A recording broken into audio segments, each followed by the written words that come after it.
welcome back to Pink Drink. My name is Zara Loebner, And my name is Isabel Santine. and today, continuing our Disney miniseries, we're gonna go full force into when Disney really starts getting really freaking good. Yeah. The 90s. Oh boy. So Hell before yeah. we were recording these episodes like two at a time, now there's just so many movies from this point going forward on that we have to do it one at a time. Yeah. So we can take our time and dissect these movies one by one because there's just For so many sure. that we have seen now and so many that are so good. Yeah, exactly. And I mean, Pixar becomes a thing in this decade too. Mm-hmm. So it's like, yeah, I'm excited. Oh, because that's the whole reason why we started doing this. Yeah, because exactly. Of Pixar. And we're like, well, we gotta talk about Disney too because For sure. anything that's under the Walt Disney Pictures banner is worth talking about. Definitely. But ironically, when it comes to the 90s, 1990 really didn't have a lot of releases compared to going down forward starting in 1991 onward. Mm-hmm. There's only really 3 movies that came out in 1990. Oh, really? And the first one is actually DuckTales the movie.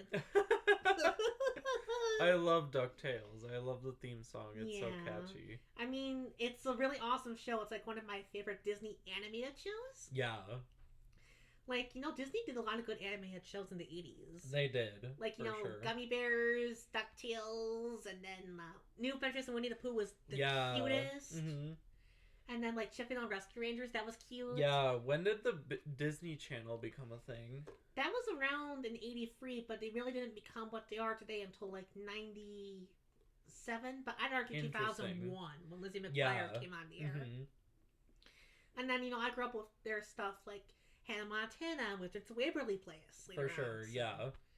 Well, whenever I actually was in a place that had cable, because my household Yeah. wasn't that lucky, sadly. Yeah, I mean, I didn't have cable either, but I did have satellite TV. Mm-hmm. Yeah, and like this cool little DVR that like had a really neat interface. It was awesome. Yeah. But you had Disney Channel with the satellite, or? Yeah. Oh, mhm, that's cool. Yeah. I didn't even have an antenna for, like, the CBS, NBC, ABC. Oh man. I had DVDs and my Nintendo Wii. That was exactly what I had. Real. Until streaming came along, then we got every streaming service ever. Thank you, Mom. Hell yeah. But what's funny getting back into DuckTales? The movie, it's fine for what it is. Like, it's okay. Last episode of the show, Mhm. basically. But is it as good as the rest of the show? Probably not. Yeah, probably not. Even though Christopher Lloyd as the villain was awesome. Yeah. But what's crazy about this movie is that pretty much everyone outside of Christopher Lloyd in terms of the cast, besides like the voice of Launchpad, is dead now. Wow. They're all dead. Wow, what a cursed movie. I know. And it's too bad because they were really talented people. Yeah. mhm, Alan Young as Scrooge McDuck, so awesome. Totally. Everyone else was like a veteran Disney voice actor, practically. Yeah. Mm-hmm. So, I mean, it's a cute movie. What more can you say? But it's not as good as the show. Yeah, for sure. But it's okay because getting into Disney animation proper, because you know how DuckTales was made by Disney Toon Studios, the one Right. that later make those shitty direct-to-video sequels. Mm-hmm. Getting into Disney animation proper, we have a short film, which was their last film, I guess you could say, to be done with traditional hand-painted cells, Oh, The Prince wow. and the Pauper, Mm-hmm. which in my opinion is probably Mickey Mouse's best short. Mm-hmm. I've seen it like once or twice. I only have a very vague recollection of it. Well, if you need to watch it, guys, on Disney Plus, it's very good. Yeah. mhm, Like, I like it because it has such a grand theatrical scale, mhm. When you think Mickey Mouse, you don't think of, like, grand epics. You think of, like, cute little cartoons, which are Right, good, exactly. but not grand epics like this. Mm-hmm. And, like, I would call this practically my first Disney obsession. Like, I love this Yeah. story. Since I was a kid. Like, I had the story in book, and then I Yeah. saw the cartoon, and I was mhm. like, oh, this is even better. So, Hell yeah. and it actually was just a short film made before The Rescuers Down Under, which was Mhm. the only other movie to come out in 1990 outside DuckTales the movie. Gotcha. So we had 2 feature films and then 1 short. Yeah, and that was it for 1990. Gotcha. But Rescuers Down Under, it's kind of historic because it's the first animated film to be entirely made digitally. Wow. Like, yes, they would still draw the characters and stuff by hand on paper, Mm-hmm. but then they wouldn't, like, paint the, backgrounds or the characters by hand anymore. No! Right. This is when they brought in Pixar, who we'll talk about a lot later, to make a system called CAPS, which they could color the stuff digitally now. Oh, wow. Think about it like how Nickelodeon switched from hand-painted cells to digital ink and paint in the 2000s. Mm-hmm. Yeah, that's impressive. And I've heard of that CAPS system. Mm-hmm. That's really cool. Sadly, it's no longer in use, but when Disney was using it, it made their animation look beyond beautiful. Yeah, for sure. Funny that started with this movie, though, because who remembers Rescuers Down Under? Right. Yeah, I've honestly never heard of it until now. There's lots of people that heard the first Rescuers, but not the sequel. Mm-hmm. Because the Rescuers, when you think about it, it's not Disney's best work or most popular. Right. And nowadays, you know how Disney has made sequels in-house to some of their movies, like Zootopia 2 or Frozen 2, for example? Mm-hmm. How come back then they didn't make sequels that people would actually like to see? It was up to Disney Toon Studios to make those shitty sequels that direct the video.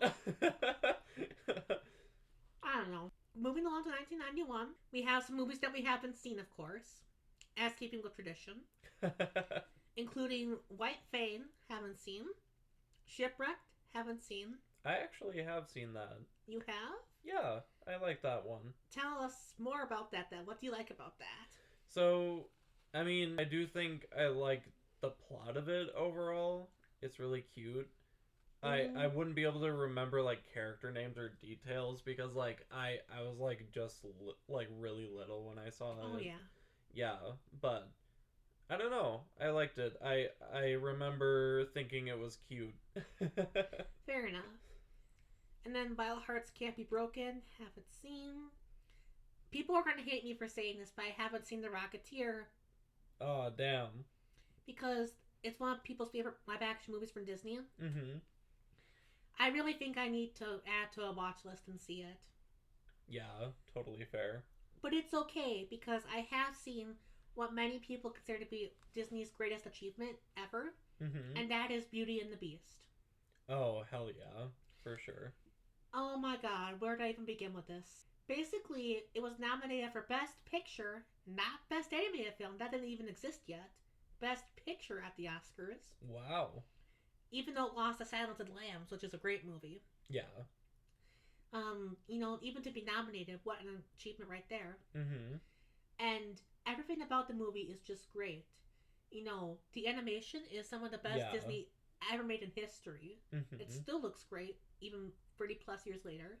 For sure. The music is so memorable, and the characters are all lovable. And I know people cry Stockholm Syndrome with this movie, but I take it as an example of, Belle went back to the castle because she wanted to repay the Beast for doing something nice for her. Right, exactly. Yeah. I personally don't see it as Stockholm Syndrome. Yeah. Like, there was no, like, notion of, like, coercive control. Yeah, because she could have left if she wanted to. She exactly. could have said, you know what, I can't take this, I need to run away. She ran away at first, for example. What else is great about the movie? Paige O'Hara as Belle, oh my god, is she beautiful. Like, Emma Watson in the remake just pisses me off compared to Paige O'Hara. Because Paige O'Hara is just so beautiful and it's all natural. Definitely, yeah. And then when Angela Lansbury sings Beauty and the Beast, I didn't know anyone who hasn't shed at least one tear while listening to it. Mm-hmm. Like, Angela Lansbury, I could talk about her all day. I talked about her up at Knives and Broomsticks. She's so good. For sure. As the sun rising in the east, tale as old as time, song as old as rhyme, Beauty and the Beast. And like I said before, the animation is perfect. The characters are memorable, but not even the story is really good. Yeah. Mm-hmm. Now I wonder how the other Beauty and the Beast movie would have been had it been made, because back in the 80s, Don Bluth, ex-Disney animator that I talked about before, wanted to make his own version of Beauty and the Beast. Oh, interesting. And you can find concept art for that online. Mm-hmm. And it was going to be a lot more darker and a lot more faithful to the original story. Gotcha. Wonder how that would have been if it would have turned out. Right, yeah. Definitely probably wouldn't have had that, like, fairy tale Disney, like, sparkle to it. Yeah. Yeah. Which is ironic because then he actually succeeded in making Thumbelina, which was a massive mess. Right, yeah. But it's okay, because Beauty and the Beast that we got with Disney, I think there's a reason it was nominated for Best Picture. Yeah, it's iconic, for sure.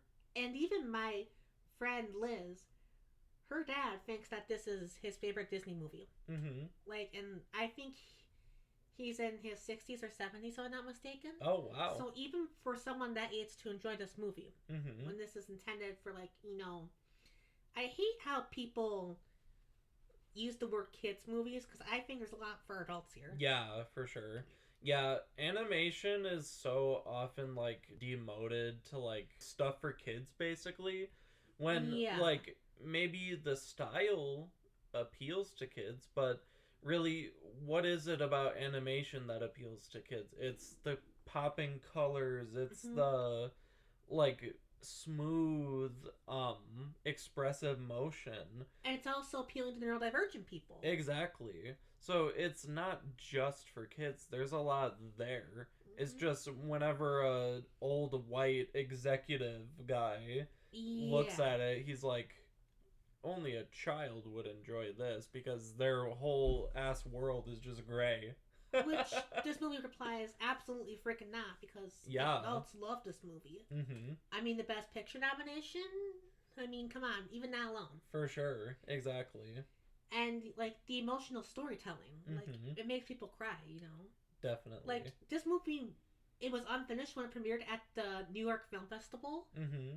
but it got a standing ovation from the crowd. Wow. That's how That's incredible. you know it's good. Mm-hmm. Moving along, we have Newsies, Ooh. which people say is good, but again, it's another one I haven't seen as well. Mm-hmm. So what am I supposed to say?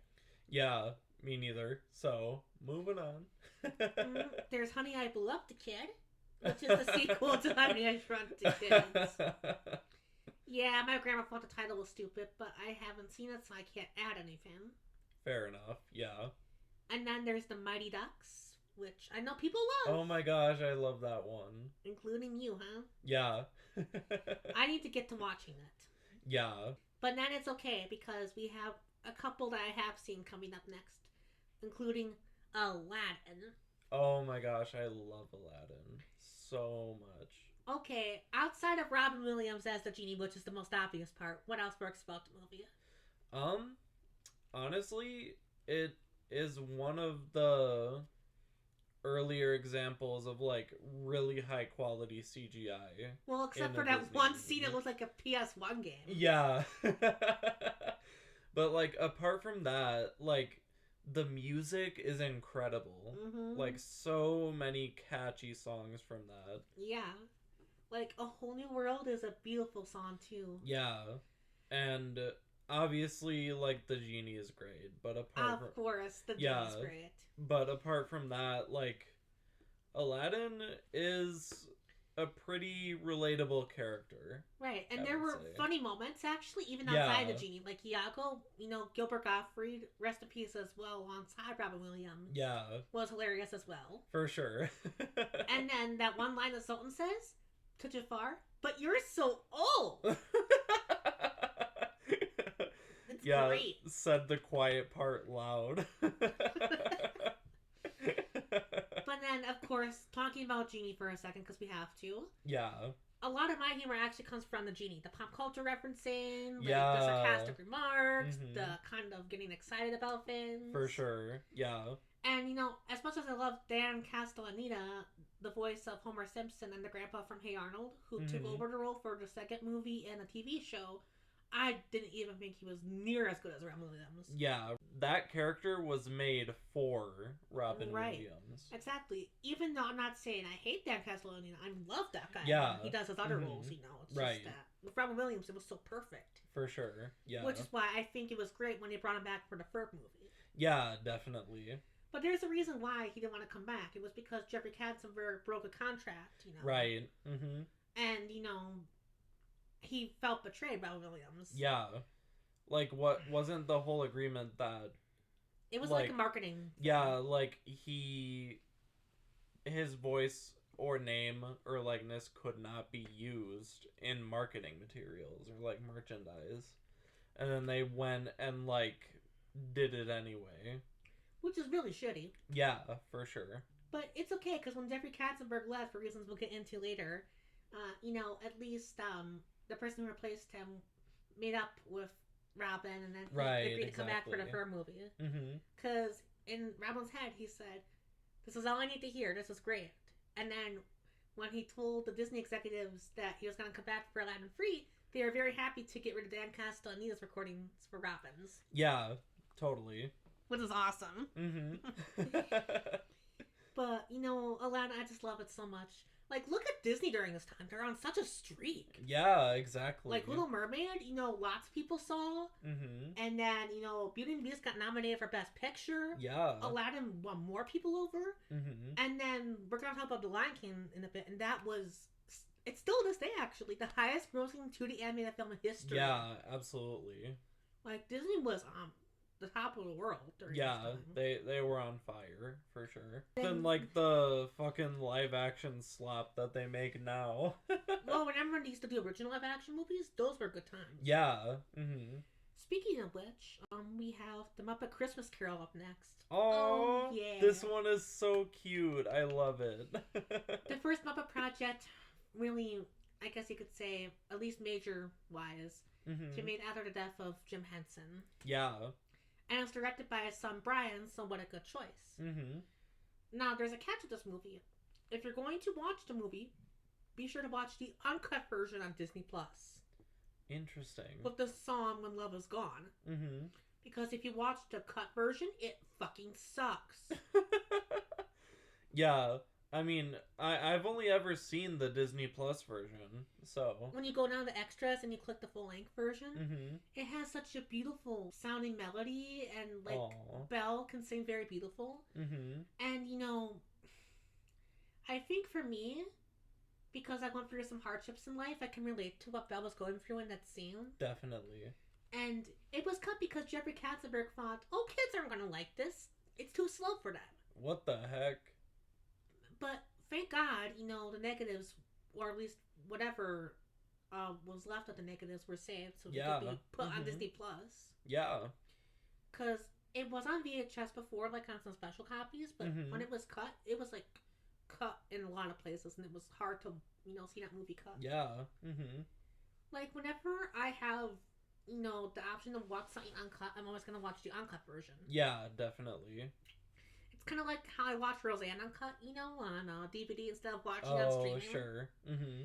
Because they come out good stuff otherwise. It surprises me how much that they, like, cut out either for, like, censorship or, like, pacing, or quote-unquote pacing. It is just so tragic to see, like, high-quality art like that, like, get trimmed down and, like, de-limbed, I know, basically. because When Love Is Gone has been the best Muppet song since The Rainbow Connection. Exactly. Be careful or you may regret the choice you make someday.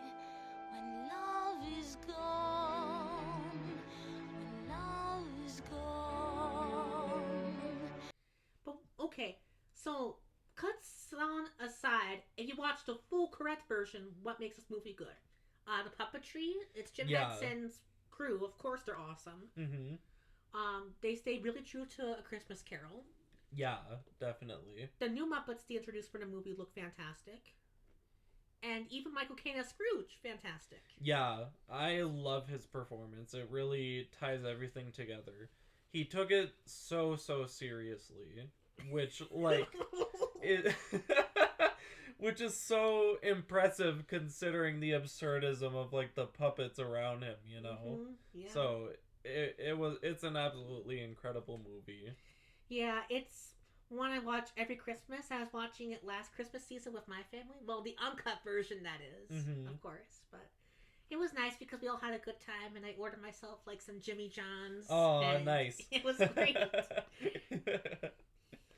And then keeping with good live action Disney movies, we have Homeward Bound next, which is one of my favorites. Ooh.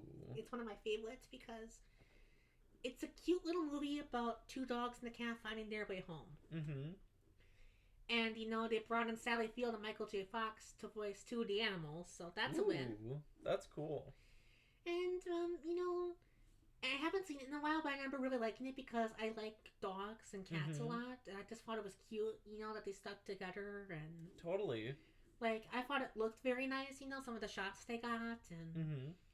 It was cute. I mean, it wasn't something that I would watch over and over again, like Muppet Christmas Carol. Yeah, but totally it's very fair. cute, you know, at least. Moving along to some things that I haven't seen, of course.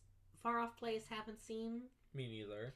And then Adventures of Huck Finn, I have seen, but it's been so long that I don't remember anything about it. Yeah, same. But it's okay because Hocus Pocus is next. Ooh. One of my favorites. Of course, I love it because I'm a witch. Okay, it's everyone's bisexual awakening. Come on. I mean, the witches, well, that one witch, Sarah Jessica Parker, was hot. Yeah. And then, you know, I'm sure when teenagers in the 90s saw this, they had a crush on either, you know, the main girl or the main guy. So take that as you will. And outside of people crushing, what makes this movie wonderful, on the fact that, you know, it's really fun, actually. Like, it's a fun Halloween movie. If you can't get into, like, horror movies, even though I love horror, it's a nice little fun alternative, you know. Totally, yeah. Celebrate Halloween with some fun. Mm-hmm. And, like, when that one witch flew on the vacuum instead of a broom, that right there is an example of what I mean. For real. And then, you know, they're good actors in the movie. Like, Kathy Najimy, that witch that flew on the vacuum, she was in Sister Act before. She was great. Wow. Bette Midler, you know, this is what she's best known for acting-wise, even though she has done other acting. But as a singer, she's beautiful. From a Distance, Wind Beneath My Wings, The Rose. Oh, my God. Totally, yeah. And then the way she hates a certain someone who sucks who's currently in office is awesome, too. Yeah. He who shall not be named. Yeah. And then, you know, it's just so iconic. That's why everyone loves it. Plus, the kitty is cute. You know, the little black kitty. So, and I think the reason I love it the best is because I am a witch myself, like I mentioned, so... For sure, yeah. Yeah, I mean... Extra relatable for you. Extra relatable. And then Cool Runnings is up next, which... Ooh, oh my gosh. I love this one so much. It's such a cute movie. I haven't seen it, unfortunately, but I know it's like one of John Candy's last roles. Yeah, it has such a cute message about, like, teamwork and, like, just what it means to, like, be a good friend, you know? Yeah. And you know, I gotta say this, I love John Candy. Man, did he leave us too soon. Like, he was so great in a lot of good stuff, you know. For sure. He was great in Uncle Buck, Spaceballs, Rescuers Down Under, Home Alone. Yeah, and what I like about Cool Runnings, too, is that they actually do a really great job of representing, like, Jamaican culture. Oh, God, yeah. Yeah. I've definitely seen that from the, like, little clip I saw. You know, yeah. So it's very authentic, and I enjoy that about it too, having a Jamaican friend myself. Well, that's wonderful. But up next is one of Disney's biggest non-in-house animated movies, The Nightmare Before Christmas. Oh my gosh. Yet another banger. Of course. Well, the one that was not directed by Tim Burton. Yeah. The story behind that is he came up with the idea, like, you know, the original story and the characters and stuff like that. And he wanted to direct. But he got too busy with Batman Returns and then the upcoming Ed Wood. Gotcha. So we asked his good friend Henry Selick to fill in as director. Tim Burton was maybe there 7 days total during the entire production just to check up on things. Which is too bad, because, I mean, it would have been great had he directed it, you know? Absolutely. But also, the way it turned out is incredible. Oh, it's incredible as is. Absolutely. Yeah. Like, the stop motion's still great, even 30 plus years later, besides the one goof with the bats in the beginning. Yeah. And then the character is so memorable, like, you know, pretty much every Disney movie that was animated during this time. Jack Skellington is my favorite. R.I.P. Catherine O'Hara. That really sucked when she died in January. Yeah. But yeah, I don't know. I really get gender envy, like a non-binary gender envy from Jack Skellington. Well, you know, that's the only flaw I have with this movie is that Jack and Sally's relationship is a little bit underdeveloped. Right, yeah. But other than that, like, there's a lot of funny moments. There's a lot of really cool stop motion. There's a lot of fantastic songs. And I like the fact that they kind of switch up the visual style between Halloween and Christmas. For sure, yeah. Now, is it Selleck's best movie for me? No. Like I mentioned in a video that I did with someone else this year for James and the Giant Peach, Henry Selick only did 5 movies, and it's definitely more quality over quantity most of the time. Yeah, like that's Nightmare, fair. I would consider his second best movie probably because it's so iconic. James and the Giant Peach, which spoiler alert for later, I think it's okay, not as good as Nightmare, but it was good for what it was. Fair enough. Monkey Bone was an absolute piece of shit I never want to see again in my life. My favorite movie of his is Coraline. It's such a masterpiece. Which I wish we could talk about Coraline. Oh my god. Yeah. We'll have to do maybe a little mini episode about it. That'd be fun. Well, Leica Studios. Yeah. And then I haven't seen Wendell and Wild yet, so I can't offer any opinion. Yeah. But, fun story about Coraline, since it might be a while before we get to, you know, Leica Studios. Yeah. Someone that directed a movie I was a part of actually met Henry Selick. Oh my gosh, that's awesome. And then my uncle met Neil Gaiman to offer the book Coraline. That's so cool. But he didn't even know who he was. He just, like, knew who his then wife was, Amanda Palmer, because she's a part of this band that he likes. Gotcha. It's just so funny to me. Yeah, that is pretty funny. Because Coraline just looks like a favorite anything. Yeah, so. Right. But Night Before Christmas, like I mentioned before, just such a great movie still. Yeah, for sure. And then, moving along, there's The Three Musketeers, which I haven't seen. I actually have seen that one. Is it any good? It is lovely. It's lovely. Good. Yeah. And then, is Iron Will lovely, or haven't you seen that one? Haven't seen that one. Okay. I have heard from Just That Blank Check isn't that lovely. I heard there was, like, a lot of, inappropriateness in that. Yeah. Have you seen The Mighty Ducks 2? No, I haven't. So you've only seen the first one? Yeah, only the first one. Okay, thank you for letting me know. Yeah. Even though people say number 2 is better than number 3, I will say that. Yeah. Then White Fang 2, again, haven't seen. And then, getting into Disney direct-to-video garbage, we have Return of Jafar. Ugh. Okay. Like I mentioned before, Dan Castellaneta loved the guy. But no Robin Williams. That's for sure. And then the animation even got downgraded. That's sad. How come Disney Animation themselves couldn't have made an Aladdin sequel? Yeah, I mean, Aladdin was huge. Why? That seemed like such a wasted opportunity. Oh yeah, because Rescuers Down Under bombed, and then they didn't want to make sequels for a while afterwards. Until they started making their only movie sequels nowadays. Yeah. But you know what? It's okay. Because, if you don't like Return of Jafar, like how I don't, just don't watch it. Simple as that. You can just always watch the original. There you go. And it's definitely okay because up next is Disney's biggest animated movie in history, The Lion King. This one's great. I'm so excited to talk about this. Where do we begin with this? Okay. I guess the message could be perceived a little bit funny at the end, like how Doug Walker said, like how no one was helping Simba until, like, Scar confessed. But outside that, I think there's a reason I saw it on the big screen in 2011 when they re-released it, because it's just so great. It's legendary. Oh my god. The music by Sir Elton John, so fantastic. The score by Hans Zimmer, beautiful. And may I add that James Earl Jones's role is incredible. Oh god. Like, he's so perfect as Mufasa. He literally has the voice of God. Yeah, exactly. And then, you know, the animation is the best Disney ever put out in history. Like, I can't believe this is over 30 years ago. It looks great. Yeah. The silly side characters like Timon and Pumbaa can be really funny at times. I fucking love them. They were so good they got their own TV show. Yeah. It's one of the only movies by Disney that have those direct-to-video sequels that don't suck. So that's legendary. Even though I hate the live-action adaptations they did later on. Yeah. I saw the trailers for that stuff, and I'm like, remember how they had no emotion in the live action version? Well, in this movie, they have such damn good facial expressions. I don't know how they could do it. Yeah.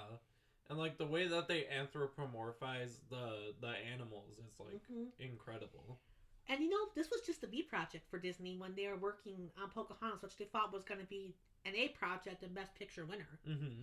Boy, did they fail on that. But at least, Lion King was so loved when it came out, and it still is. It's just so incredible. I can't even think of a word to describe how wonderful it is.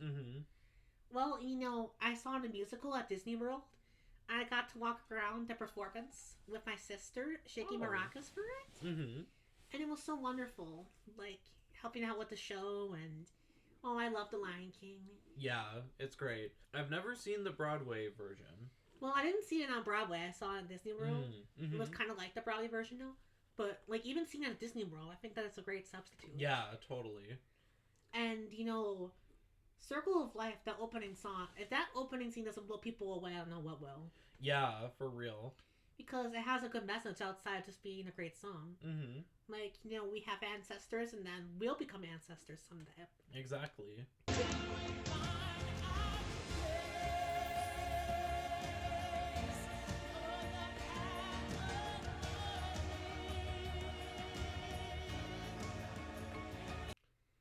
And then, the thought of just being in Africa, yeah, beautiful. And like I mentioned before, the Hans Zimmer score, so underrated. Totally. It sounds just like Africa, and it's beautiful. It's one of the very few film scores I actually listen to, go out of the way to listen to. Really? I know. Yeah.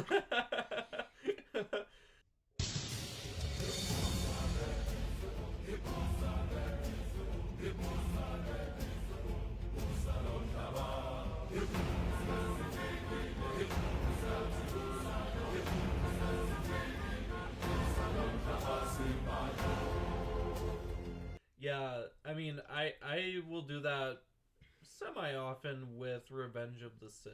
True. Yeah. But then again, do you think Scar is like a certain someone who's in office currently with his whole stupid plan? Yes. Yeah. And then the hyenas, they try to do stuff, but then all they can do is just say, no, stay put. Yeah. Too bad, I guess. For sure. Even though Whoopi Goldberg was really good in the movie. Yeah. Not as good as her role in Color Purple, but still pretty good. Right, yeah. In fact, my sister's aunt actually got to introduce Whoopi Goldberg on The View once. So. Oh my gosh. There you go. That's amazing. But moving along, we have Angels in the Outfield. I can't say anything about it. And then there's Squanto. Squanto, I mean, I haven't seen, I can't say anything. But what I have seen is one of Tim Allen's biggest hits, The Santa Claus. Yeah, for sure. Now, I know people that love this movie and people who hate this movie. Where would you place yourself? I like it. It's a little weird. It's a little odd, yes, Yeah. I have to admit. Like, Santa just gets killed, and then, the guy turns into Santa. Right. And then he, is mean-spirited to the elves at the North Pole, saying, Yeah. no way in hell am I gonna be Santa. Yeah, and it's I don't know.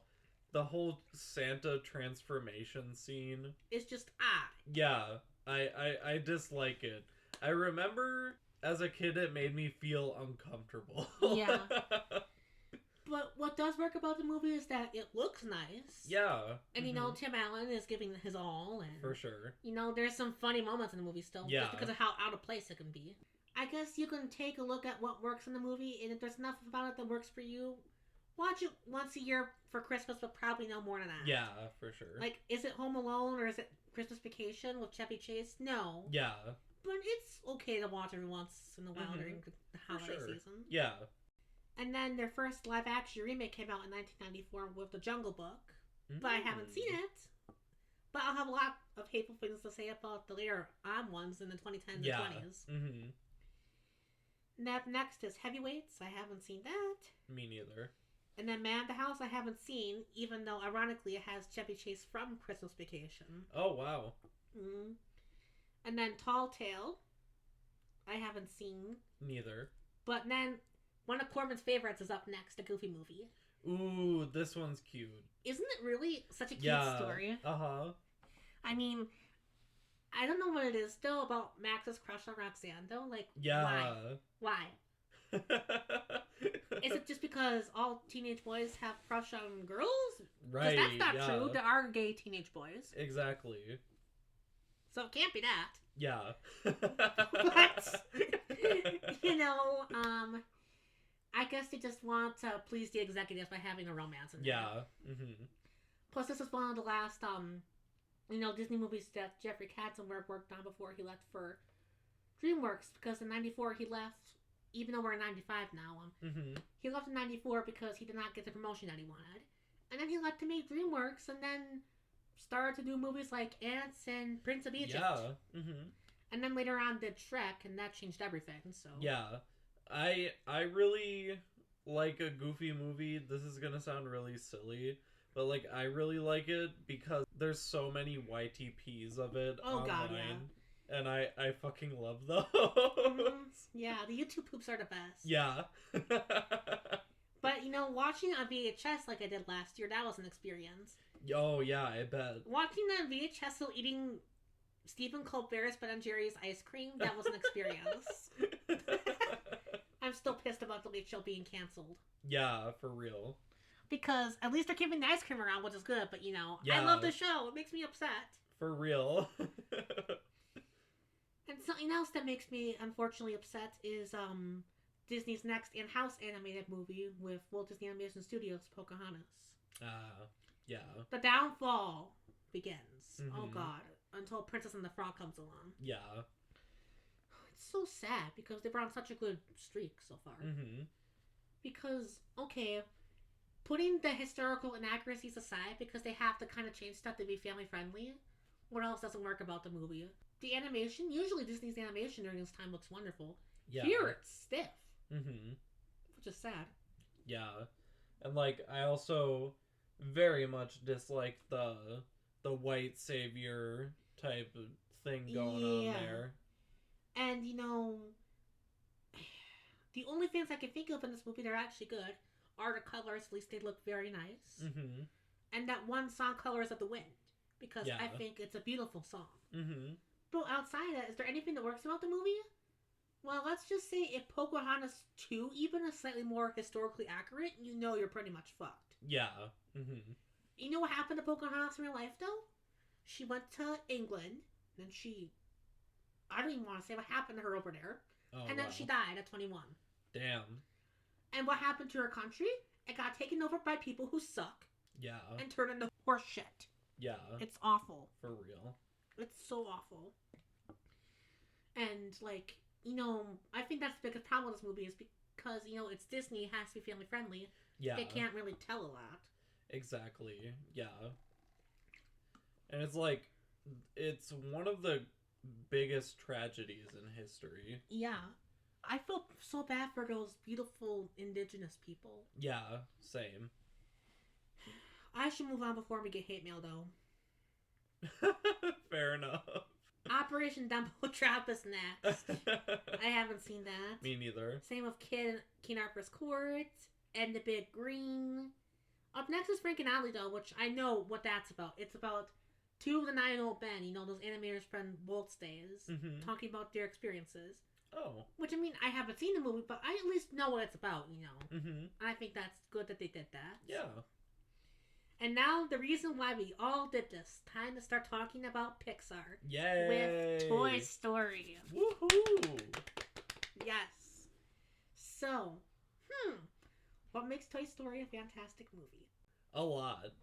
I mean, the message about friendship is Mhm. really nice. Even though Randy Newman's song, You Got a Friend in Me, sounds horrible when he sings it. Yeah, true. Because he sounds like he's drunk. And then there's also like the fact that it's the first fully 3D animated feature-length film. Right, even though there were attempts before, like The Works or Strawberry Fields Forever. Right. And it's like, it's such an original concept. Like the fact that it's about toys. Like Mhm. it's kind of like the secret life that toys have when no one's around. Yeah. It's really... Plus, making them toys, that was a smart move because they weren't ready to do humans quite yet. Exactly. Even though there were some humans in the movie that look freaky. Right. and some dogs still look freaky, but the toys, they still look quite well. Exactly. Yeah. And you know, staying true to yourself, the message of staying true to yourself, like how Buzz had to stay true to himself, For even sure. after he found out he was just a toy. Mm-hmm. Beautiful. Absolutely. And you know, to think that this movie was messed up so bad by Jeffrey Katzenberg during production, Yeah. like, because he wanted to be edgier, Mm-hmm. that Disney almost had to cancel the whole thing because of that. Yeah, that's crazy. But, you know, Pixar, thank God, they said we refused for that to happen and went back to do things their way, and then it was good enough to get approved. For you know? sure. Yeah. And then it turned out to be such a success. I mean, we're on movie number 5 this year now, my God. Yeah, that's crazy. And just look at how the animation evolved over time. Yeah. Mm-hmm. Oh, I'm just so happy that Disney bought Pixar, to be honest. Yeah, same. I'll talk about it later, but, like, if Disney wouldn't have bought Pixar when they did, I'm not sure how good things would have been for them. Mm-hmm.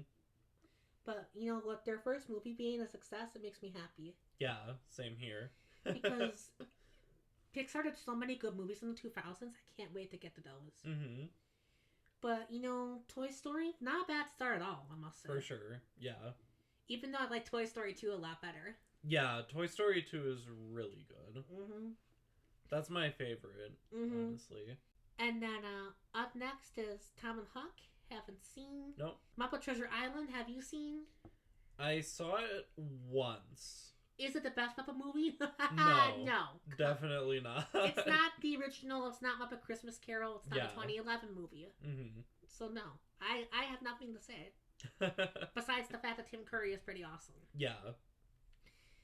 Then Homeward Bound 2 I haven't seen because I heard it sucked compared to the first one. Yeah, I haven't seen it either. Although it's weird that Shadow just like changed colors. Yeah. And then getting back into Henry Selick, James and the Giant Peach. Ooh. Interesting movie because it starts and ends in live action and Mm-hmm. the middle part is all stop motion. It's based off a Roald Dahl story. Oh. And was one of 2 adaptations of his books, that year, the other one being Matilda. Mm-hmm. So I wonder how Roald Dahl would have liked it because the only movie of his that came out in his lifetime that he liked, like there was an adaptation of one of his books, was the animated BFG. Oh, Like sure. he hated Willy Wonka with Gene Wilder. Wow, really? You know, which is funny because Gene Wilder was my aunt's neighbor for a while. Yeah. Like, you know, when he shouted no at her when she tried to get his autograph with her then friends. Yeah. Even though his wife came on the door and then eventually they got their autographs and a sucker that I still have to this day. Yeah, that's so cool.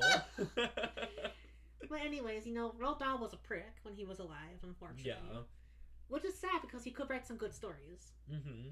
Willy Wonka, you know, with Gene Wilder is still such a fantastic movie. For sure. Yeah. And how's this one compared to something like Willy Wonka with Gene Wilder or Matilda with Mara Wilson? Mm-hmm. I find it not as good as those, but better than some of the other adaptations. For sure. Yeah. So, I mean, I like the stop motion, Mm-hmm. and I really like the fact that there's some memorable characters and some memorable songs. Yeah. I really like the character of Miss Spider. I found her to be just like my mom. Mm-hmm. If you want to hear my more full thoughts and hear me go into more detail, check out this video I did with someone else that I'll put in the description. Awesome. Sounds good. And I assume it's been a while for you since you've seen it. Yeah, it has. Yeah, fair enough.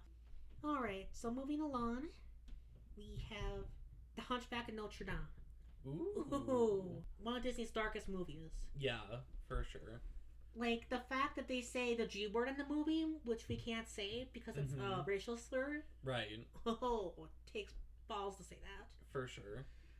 And then, you know, the fact that they go into dark subject matter like hell and, you know, abusing religion and stuff like that. Mm-hmm. And then, like, this is all stuff they could do. Like, they didn't put the other stuff that they couldn't do in there, like killing off the characters at the end or, Right. Mm-hmm. you know, the whole let's attack Esmeralda. Yeah. Yeah.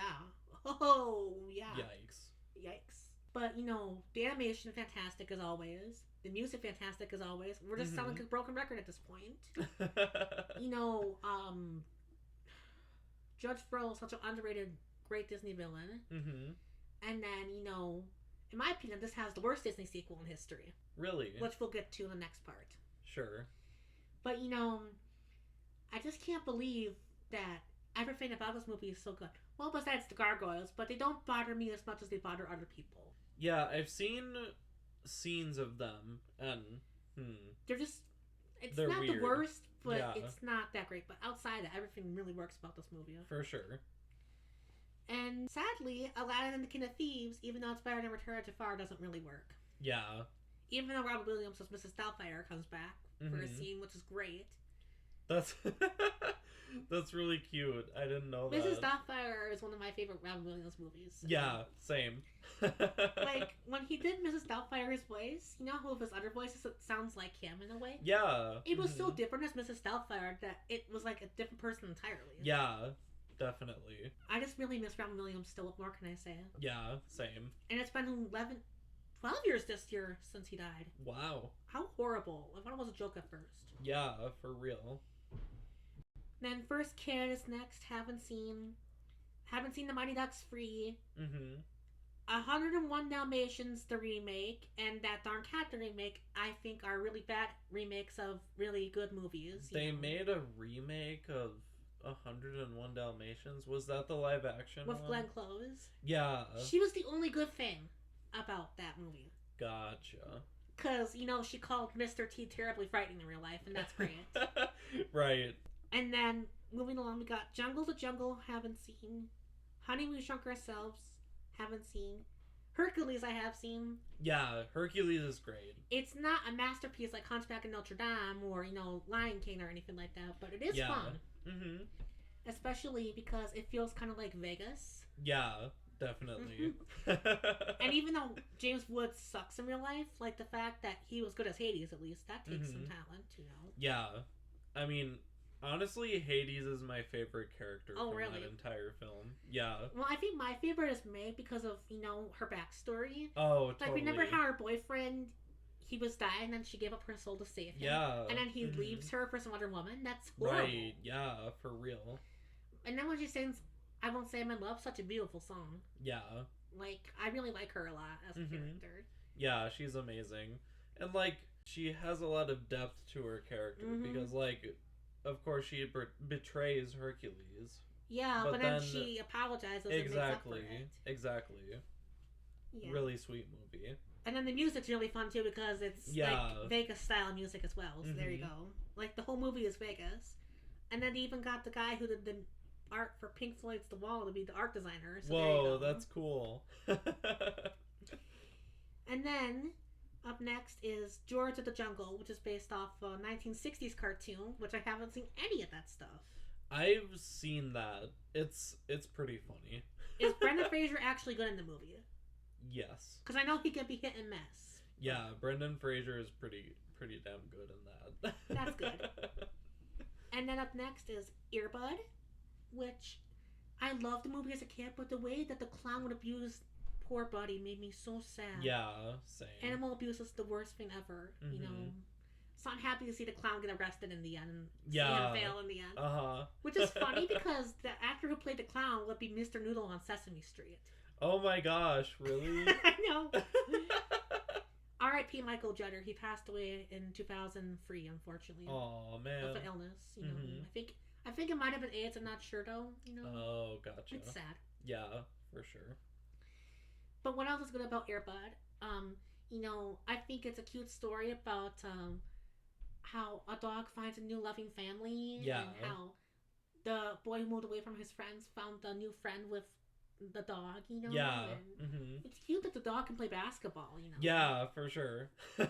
Even though I really dislike the Air Buddies movies that came out afterwards and all the sequels and stuff, they just weren't my thing.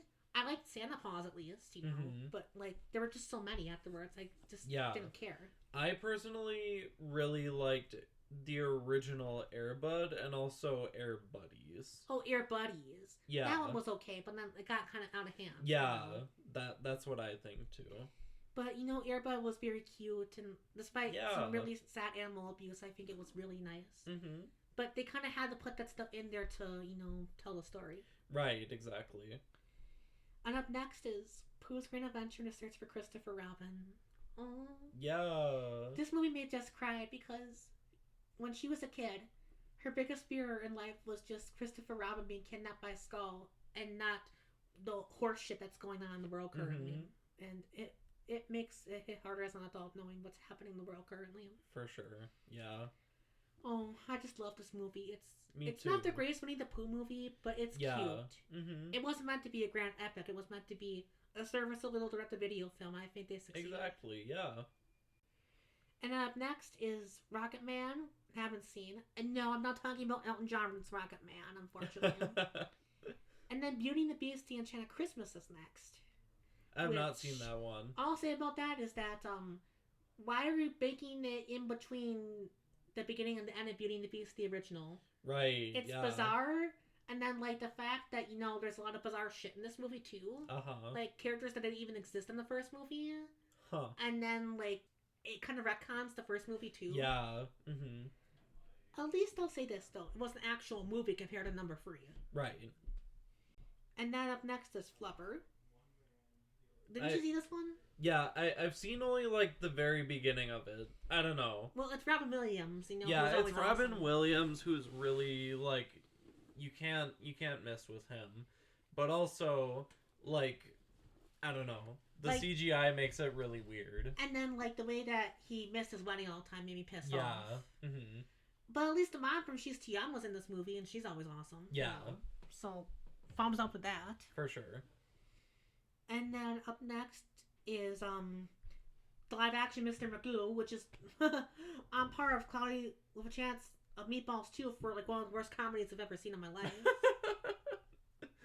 Real. Yeah. And then, you know, Belle's Magical World. Okay, like Doug Walker said, is this even a movie?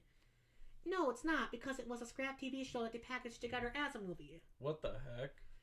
There's a part, well, first of all, there's opening with a narrator, Mm-hmm. and then it goes into, you know, the setup, and then it goes into, okay, there's a part where Lumiere is falling in love with a feather duster. Mm-hmm. That ends. There's a part where Mrs. Potts feels left out. That ends. There's another story where Belle and the Beast fight about, like, who's gonna say sorry first. That ends. Then there's one with a bird of a broken wing. That ends, and then it all ends. And then that's it. There's not even narrator at the end or anything like that. That's so weird. And there's nothing even magical about it. Like, Mm-hmm. the animation looks disgusting beyond all belief because it's so cheap. And then, you know, like, the characters are basically not even themselves. Yeah. New characters suck. Mm-hmm. And then, like, you know, the only thing that is magical about it is that random weird derp face Belle that became a meme. Which I have to admit, that is a little magical. But outside of that, everything else is totally pointless. Yeah.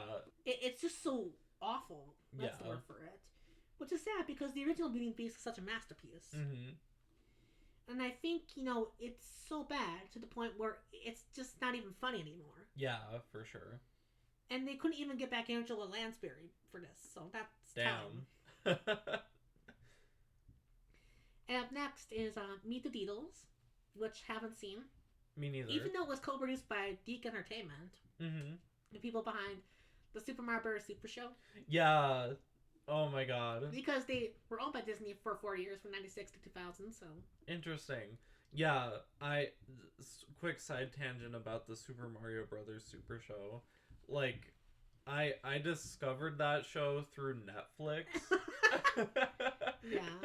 And I was like, wow, they have a show about a video game. It's so bad it's good, though, that's the thing. Yeah, exactly. And up next is Mulan, which is probably one of my favorite Disney movies. Yeah, Mulan is great. Definitely their strongest from the second half of the Renaissance, I'd say. Up there with Mhm. Hunchback, probably, because it has a good, powerful message about, you know, women can do what men can do. For sure. Yeah. And let's not, you know, make gender norms a thing. And then, you know, like, the fact that, again, the animation is beautiful, the songs are great, as always. Yeah.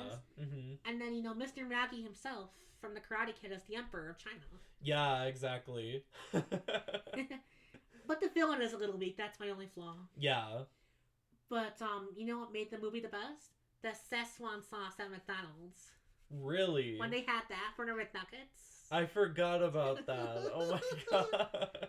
Isn't it as good as sweet and sour dough? Probably not. Yeah, probably not.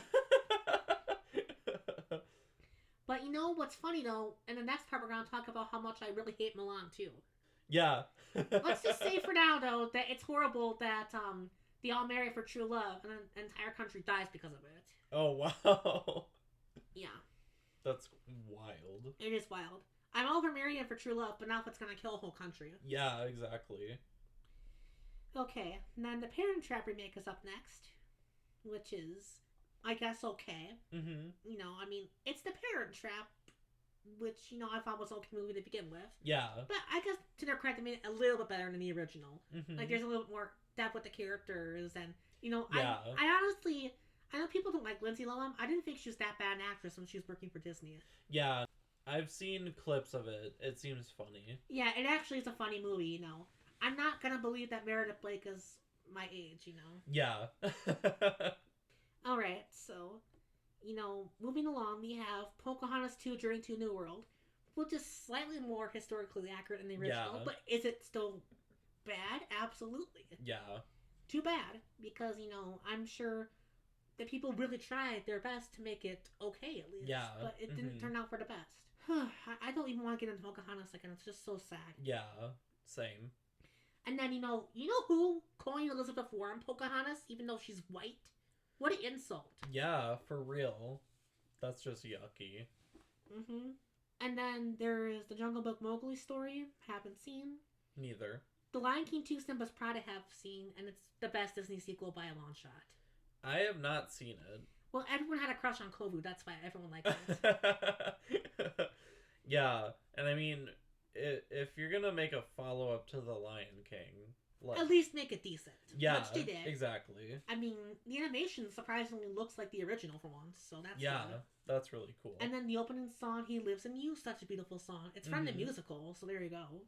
And then I'll Be Home for Christmas, haven't seen. Mm-hmm. Then Pixar's second movie, A Bug's Life.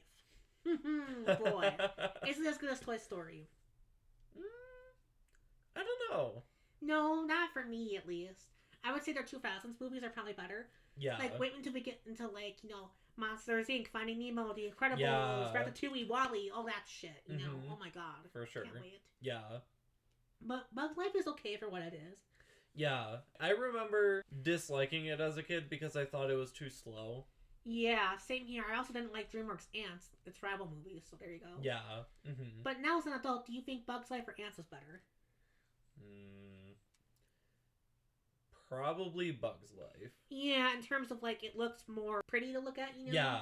Mm-hmm. Even though Ants isn't a bad movie, it's Yeah, just Ants that, isn't bad. It's just that Bug's Life looks more pretty, you know? Yeah, for sure. It's kind of like a more finely decorated cake versus like a cheese cracker. Yeah, exactly. Mighty Joyon haven't seen. Brave Little Toaster Goes to Mars haven't seen.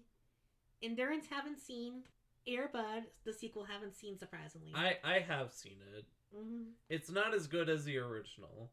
My Favorite Martian haven't seen. Have you seen Doug's first movie by chance?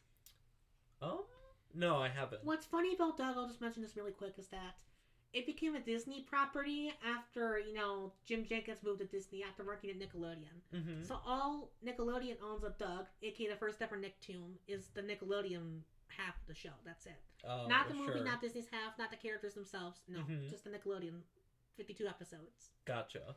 Isn't that weird, though, going from Nickelodeon to Disney? Yeah, that is bizarre. And up next is Tarzan. That one's good.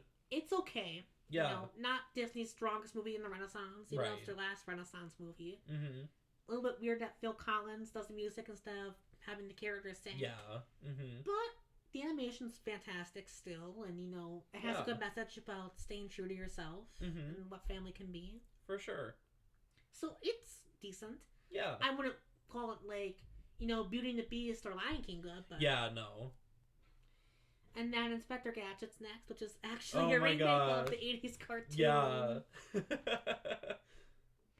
Which, you know, I think people don't like it, but do you like it, or...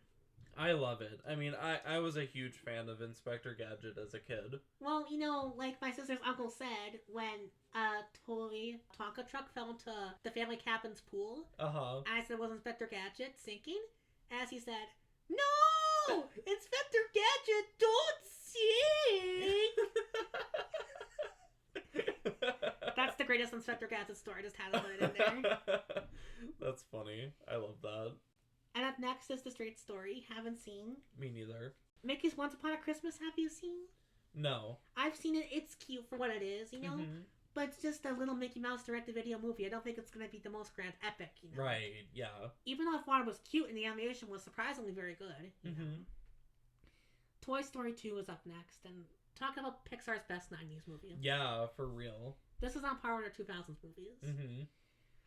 When Sarah McLachlan sings When Somebody Loved Me, Yeah, it's beautiful. I have no words. Mm-hmm. Like, that is Randy Newman's best song he ever made. For sure. And what's going outside that? Well, Jessie in general, I can relate to her because I have a history of people leaving me in my life due to reasons, you know? And Mm-hmm.